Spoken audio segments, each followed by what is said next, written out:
Halo Sobat Kreatif, ketika kita melihat perkebunan yang ranum dengan sayuran seperti ini, tentu yang kita pikirkan hanya hasil panennya saja.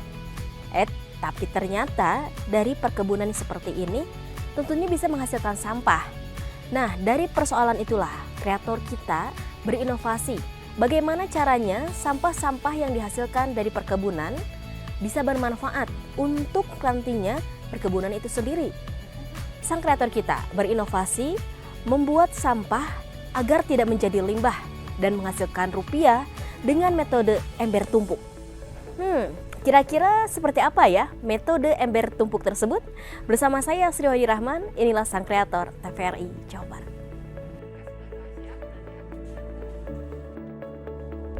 Panen di perkebunan, baik sayur mayur maupun buah-buahan, selalu menjadi momen yang dinantikan oleh para petani. Hasil bumi yang melimpah membawa kebahagiaan tersendiri bagi mereka. Namun, di balik keberhasilan panen, tersisa persoalan yang sering terlupakan. Tumpukan limbah perkebunan seperti daun, batang, dan buah yang tidak layak jual.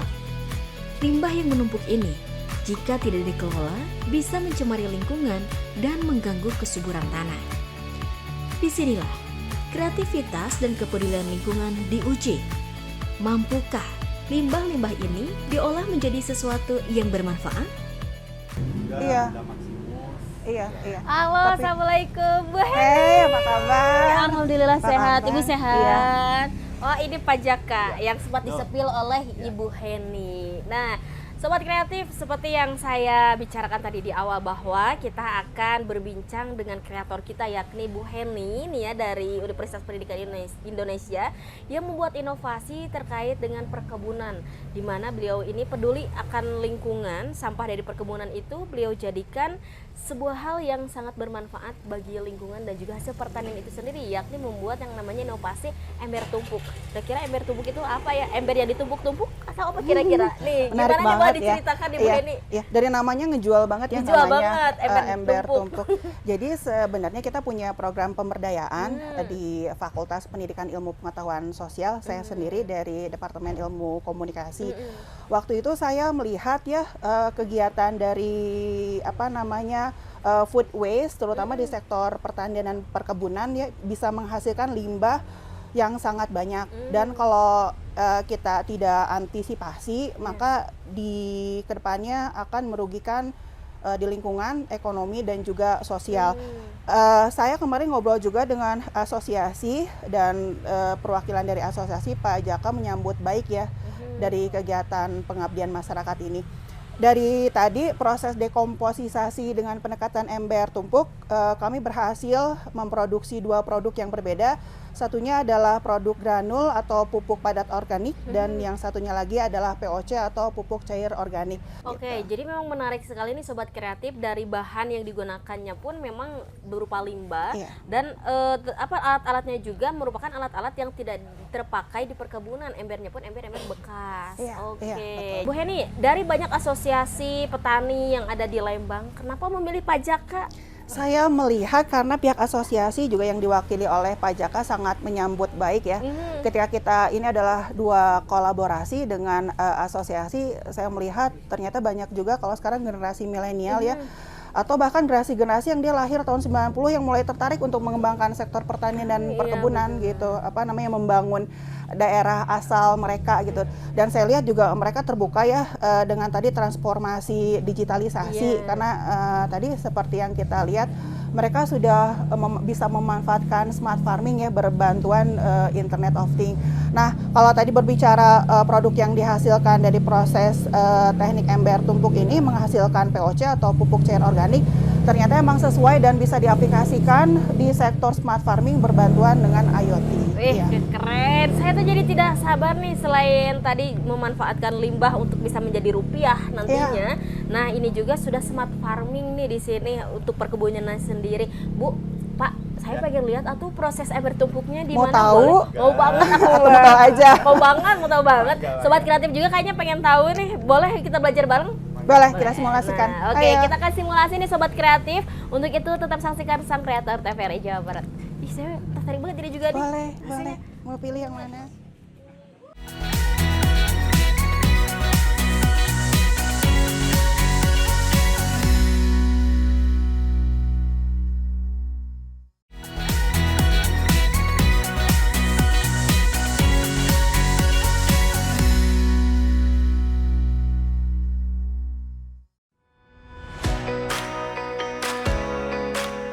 suasana Lembang yang sejuk, para petani yang tergabung dalam Asosiasi Agrotani Lembang berkolaborasi dengan Universitas Pendidikan Indonesia UPI melalui program pengabdian masyarakat.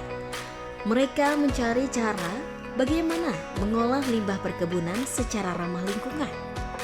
Kolaborasi ini melahirkan inovasi yang menarik, metode ember tumpuk. Metode ini memanfaatkan dua ember sederhana. Ember atas berfungsi untuk menampung limbah organik seperti daun dan batang, sementara ember bawah menampung hasil fermentasi cair. Di sini kita akan membuat komposter ember tumpuk. Pertama-tama kita mulai mencacah dulu limbah perkebunannya. Di sini ada bekas panen tomat. Selain itu juga di sini ada sayuran hasil sortasi dari panen sawi ya Pak ini Pak. Sawi di sini. Nah ini. Di sini kita cacah sekitar ukuran 2 sampai 3 cm sehingga nanti hasilnya itu akan kecil-kecil. Setelah itu dicampurkan dengan serbuk gergaji. Di sini sudah tersedia serbuk gergajinya. Di sini kita campurkan sehingga limbahnya ini tidak terlalu basah nantinya. Setelah itu sambil kita menunggu untuk menyacah, kita campurkan buat larutan campurannya terlebih dahulu. Di sini ada molase atau tetes tebu sebanyak 25 ml.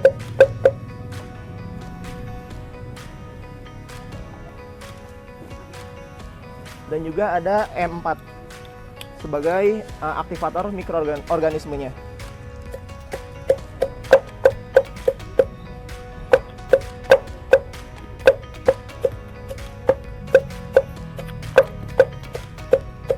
Dan dilarutkan ke air.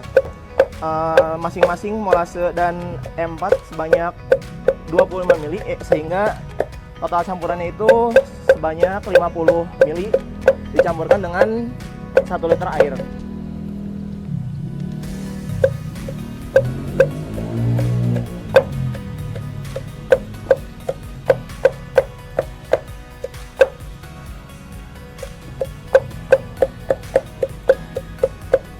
Setelah tercampur dengan rata, kita masukkan.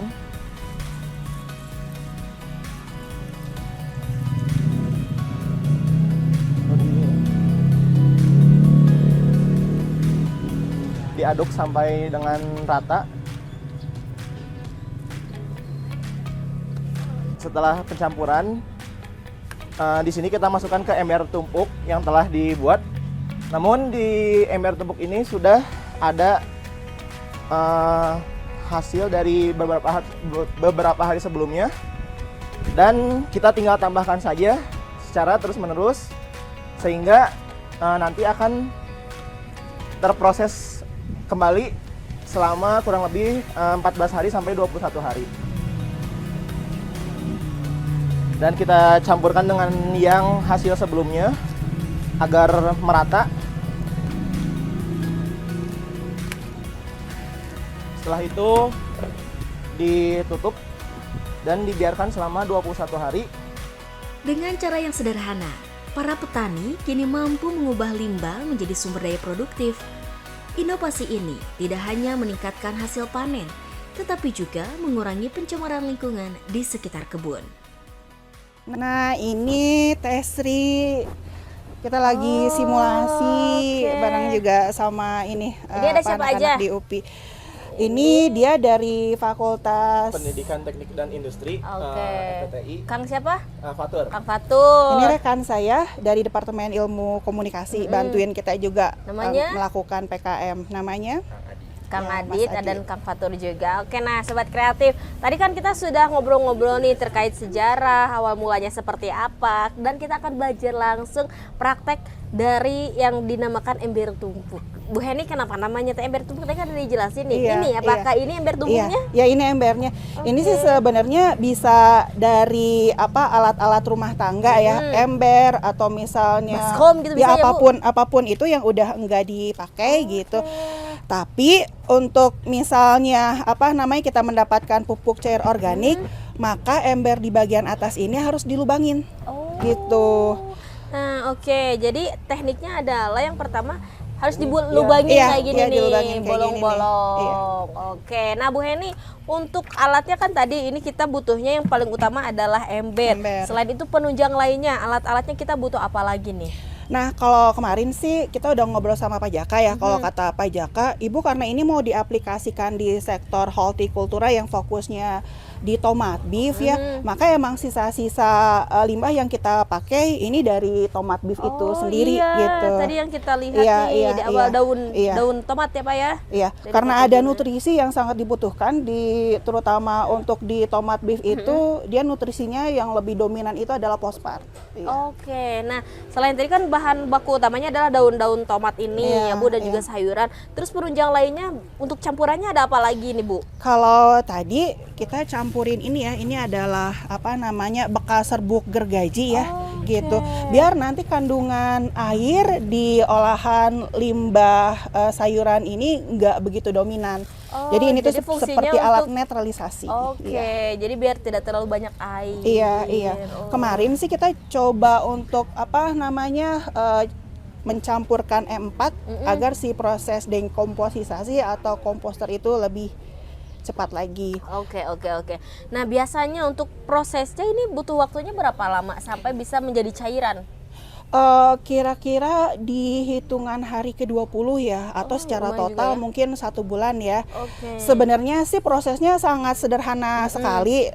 Di proses 20 hari itu tetap kita harus melakukan pencampuran ya, pencampuran limbah yang sudah menggunakan serbuk gergaji ini dan juga si M4 ini setiap 5 hari sekali.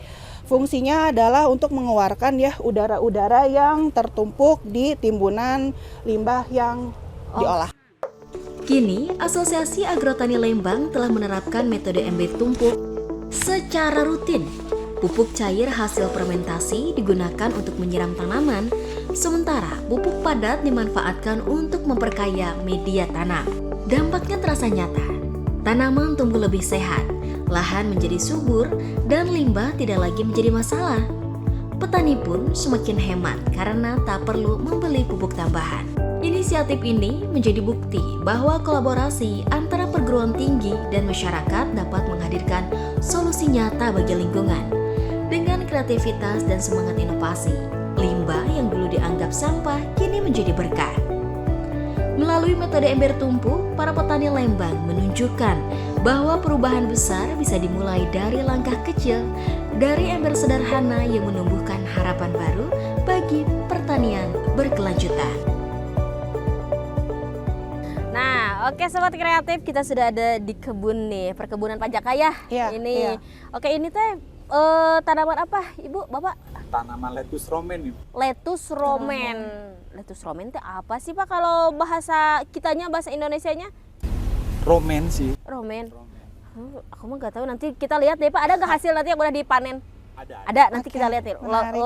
Lettuce romaine itu kayak gimana? Apakah saya pernah memakan atau Sobat Kreatif juga mungkin nggak asing gitu ya. Nah, tapi yang lebih penting adalah bukan apa jenis tanamannya, tapi bagaimana cara mengaplikasikan dari ininya Bu, pupuknya, pupuk cairnya. Nah, gimana nih Bu? Ini kan hasilnya nih yang udah beberapa hari. Kalau kita ibaratkan ya, ini adalah konsentrat dari si pupuk cair organik ya. Jadi takarannya 5 mili pupuk cair organik itu bisa diaplikasikan untuk sekitar air itu 1 liter gitu. Karena ini kapasitasnya kira-kira 25 liter, maka secara takaran kita juga harus menyesuaikan.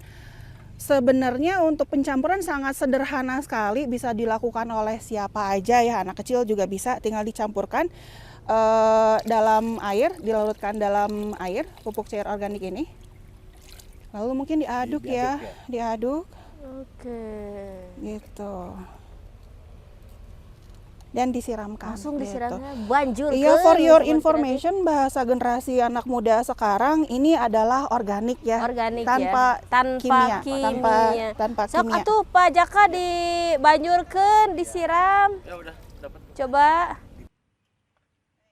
Yang menarik ya, karena emang perkebunan ini kan pakai IoT, jadi untuk pengaplikasian sebenarnya tidak usah melakukan penyiraman secara manual ya Pak ya, gitu karena Yang sudah ada smart farming itu ya apa Bu yang ya. disebutnya Pak tadi penyiraman ya, penyiraman otomatis, iya. Inisiatif ini menjadi bukti bahwa kolaborasi antara perguruan tinggi dan masyarakat dapat menghadirkan solusi nyata bagi lingkungan. Dengan kreativitas dan semangat inovasi, limbah yang dulu dianggap sampah kini menjadi berkah. Melalui metode ember tumpuk, para petani Lembang menunjukkan bahwa perubahan besar bisa dimulai dari langkah kecil, dari ember sederhana yang menumbuhkan harapan baru bagi pertanian berkelanjutan.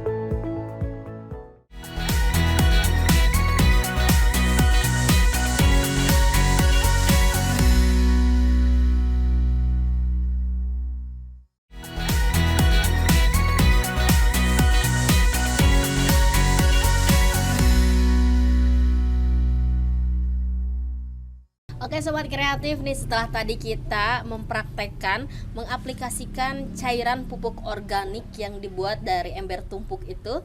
Nah sekarang kita sudah melihat nih hasil-hasil dari panennya. Menggiurkan. Ini tomat besar sekali nih Sobat Kreatif Besti tuh. Siapa coba yang tidak kabita ya? Nih.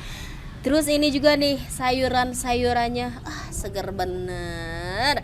Nah ini kita mau ngobrol, tadi kita sudah ngobrol banyak dengan Bu Heni selaku inisiator, kreatornya, Pak Jaka yang mengimplementasikan inovasi dari Bu Heni di perkebunan Bapak nih ya Pak. Saya pengen preview jujur dari Bapak nih setelah mengaplikasikan inisiasi dari Bu Heni, apa yang Bapak rasakan dari hasil tanennya? Kalau sebelumnya mungkin sampahnya awalnya tuh banyak ya.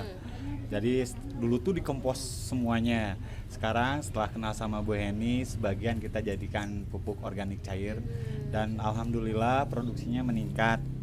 Kita lihat dari hasil panennya juga ini salah satu hasilnya setelah pengaplikasian POC yang diajarkan sama Ibu Heni. Oke. Nah, terus kalau dari persentase hasil panen apakah sekarang lebih banyak atau gimana nih, Pak? Alhamdulillah selama ini kita produksinya sama aja, tapi minimal lebih irit dari biaya. Yang dulunya kita selalu pakai kimia, sekarang kita pakai pupuk organik cair. Hasil dari pertanian Bapak ini biasanya kemana? Kita ada pasar online sama offline juga. Kalau misalkan langsung ke supermarket juga ada.